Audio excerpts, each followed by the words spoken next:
नौमी व्रत कथा। प्राचीन समय की बात है। एक गांव में एक निर्धन ब्राह्मण अपनी पत्नी के साथ रहता था। वे अत्यंत गरीब थे, लेकिन माता दुर्गा के परम भक्त थे।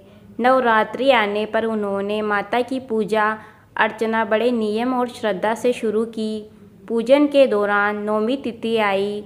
ब्राह्मण ने सोचा, नवरात्रि की पूर्णता तभी होगी जब कन्या पूजन करूं, लेकिन घर में अन्न धन कुछ भी नहीं था।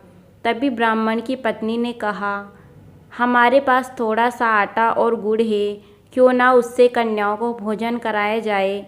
माता भक्ति में अन्न का नहीं, भाव का महत्व है।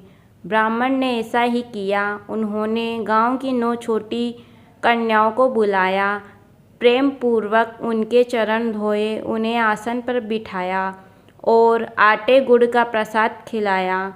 पूजा पूर्ण करके उन्हें चुनरी और दक्षिणा दी। माता सिद्धिदात्री उनकी भक्ति से अत्यंत प्रसन्न हुई और आकाशवाणी हुई, हे भक्त, तुमने सच्चे भाव से मेरी पूजा की है। अब तुम्हारे घर में कभी दरिद्रता नहीं आएगी।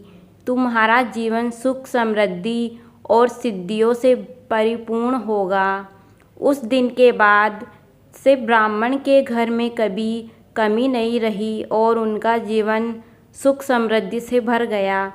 नौमी तिथि पर कन्या पूजन और भोजन करने से माता दुर्गा अत्यंत प्रसन्न होती है और भक्त के सभी संकट दूर हो जाते हैं।